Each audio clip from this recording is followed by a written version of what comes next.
While Spain kept a tight hold on much of Central and South America, North America was a different story. In the mid 1700s, two of Europe's heavyweights jockeyed for position to become North America's top dog, the empires of France and Great Britain. Britain's land claims bumped up against the much larger land claims of France. While Britain controlled a sliver of land on the east coast of North America, France had claimed the Ohio River Valley, the Mississippi River Valley, including the land extending as far west as the Rocky Mountains.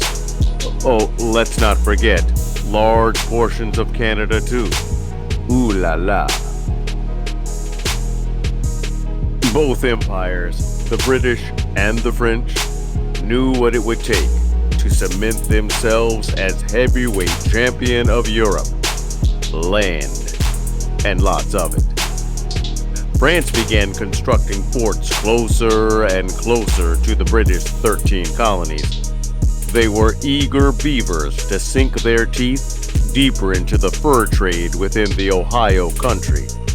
At the same time, England decided it was their time to push west beyond the Appalachian Mountains and into, you guessed it, the very same Ohio country. Maybe they could sink their teeth into the fur trade too. Jolly good. Tensions between two of Europe's most powerful empires were on the rise. But no reason to fight, right?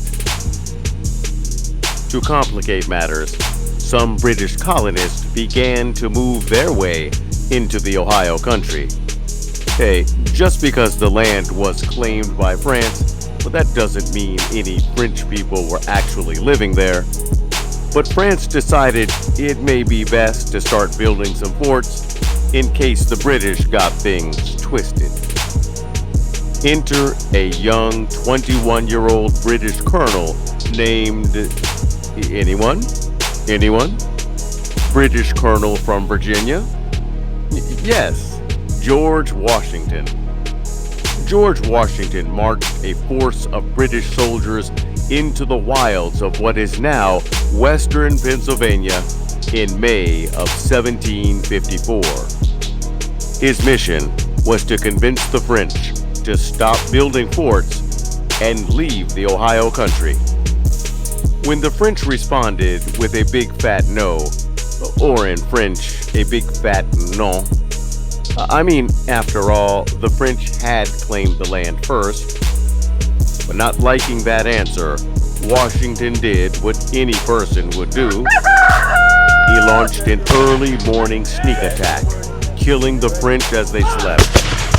Okay, maybe that's not what any person would do. The ambush on the sleeping French ended with the capture and questioning of the French leader. As the French leader was explaining that their mission was peaceful, a Native American with Washington, known as Half King, struck the Frenchman with a hatchet, murdered him, then scalped him on the spot. Wait, what? You can't just... Oh, it's on now. You know sparks have to fly. Hey, slow down, Colonel.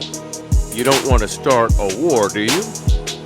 The young British Colonel Washington wanted to make sure people would remember his name.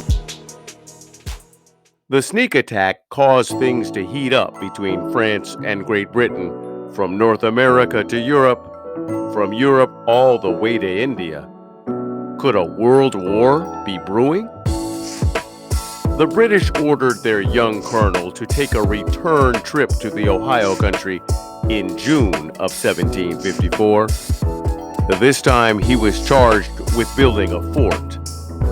The fort would serve as headquarters just in case the French still had a beef over that little sneak attack incident the month before. The fort would be called Fort Necessity. Washington ordered the fort to be built in an area of low ground. Mr. Colonel Washington, sir. Sir, what if it happens to rain? Don't question me. I'm a colonel, not to mention a surveyor. I know what I'm doing. Get back to work. I suppose it went something like that.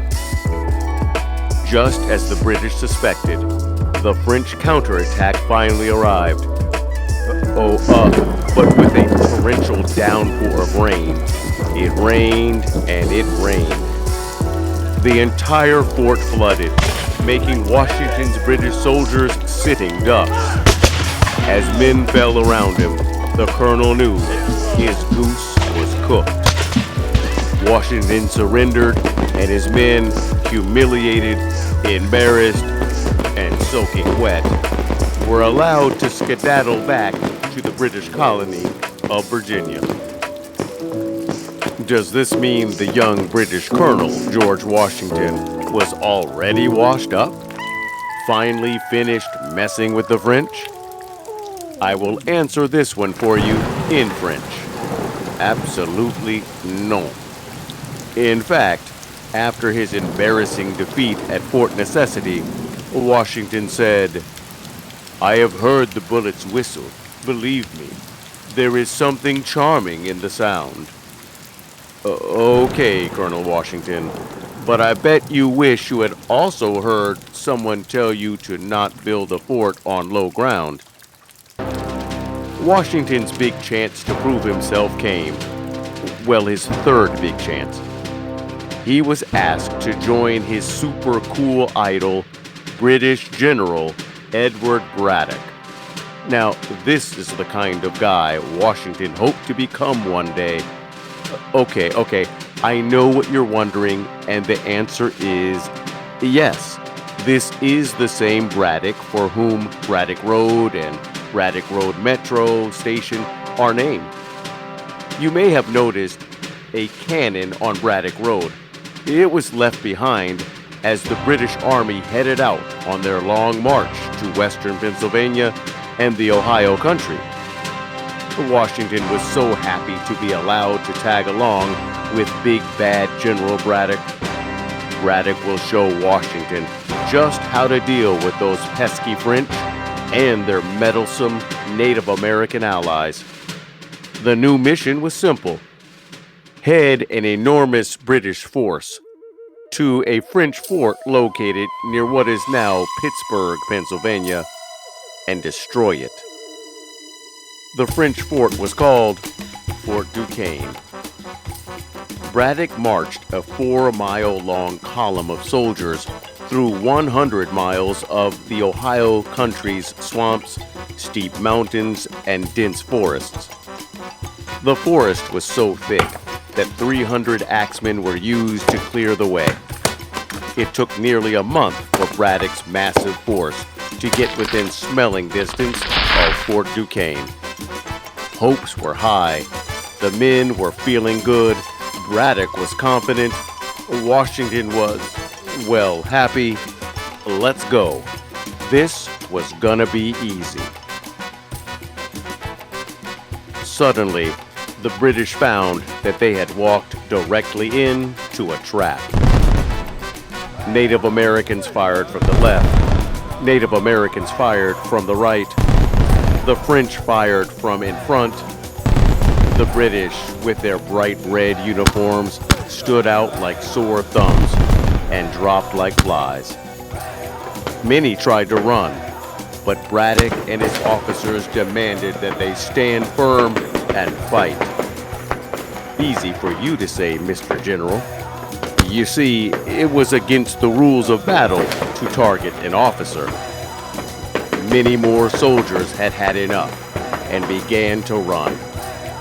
But with the approaching British soldiers from the rear, they found they were boxed in. There was no escape. It was a mess.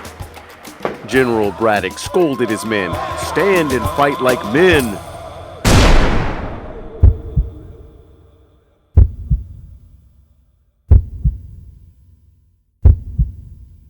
Braddock was hit. Oops, maybe somebody didn't know the rules. Washington's idol died a short time later. In a matter of minutes, the British had lost their general. They had lost the entire battle. As for Washington, this was strike 3 for him against the French. This was just the beginning of a conflict between Britain and France that truly did become a world war. It involved fighting in North America, Europe, even as far away as India in Asia.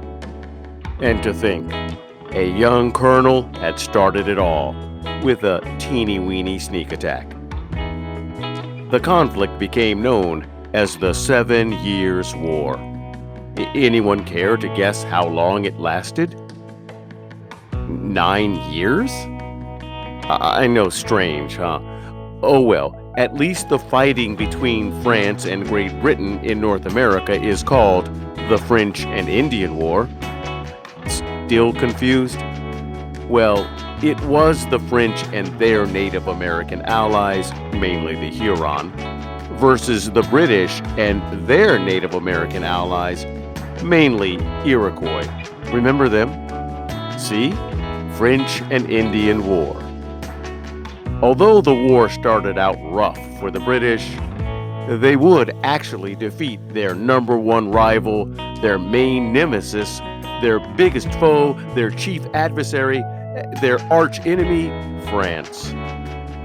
By 1763, a treaty was signed ending the French and Indian War, or the 7 Years' War. The treaty that ended the 7 Years' War, or the French and Indian War, is called the Treaty of Paris, 1763. Pay attention to the year. There have been no less than 30 Treaty of Parises in history. Winning the war changed quite a few things in the world. But as for North America, it meant the British would take control of most of Canada and all of the lands from the Appalachian Mountains out to the Mississippi River. Au revoir, France. Yes, Great Britain ended up with more land, the heavyweight champion of North America. But it came at a tremendous financial cost. Wars are expensive, and Britain had to borrow money to win. By the end of the war, Britain was over 122 million British pounds in debt. Oh, never matter. At least finally, those colonists from the 13 colonies can move into the Ohio country. I mean, after all, many of these British colonists had fought for the right to move there. But I suppose they should have asked someone else other than the French for the land, like the people who had called that land home for tens of thousands of years, Native Americans. As more and more settlers moved from the 13 British colonies into the Ohio country, a Native American chief named Chief Pontiac wasn't going to have it. Chief Pontiac led several raids on the invading colonists. In all, 2,000 colonists were killed or captured. 4,000 were forced to flee the newly gained British lands. The British king, King George III, knew what he must do. He took out a map and drew a line, calling it the Proclamation Line of 1763. The Proclamation of 1763 said that British colonists were not allowed to enter the lands west of the Appalachian Mountains. This land would belong to the Native Americans. That would keep his loyal British subjects safe. There, problem solved. Long live the king. But King George III had one more problem to take care of. That enormous debt. Thought King George III. How can I place some money back into Great Britain's bank account? Aha! By George, I think I've got it. I will just put a small tax on some goods sold in the American colonies. After all, we, Great Britain, fought that war to protect our British colonists in the 13 colonies from those dastardly Frenchies. They'll be delighted to pay. Problem solved?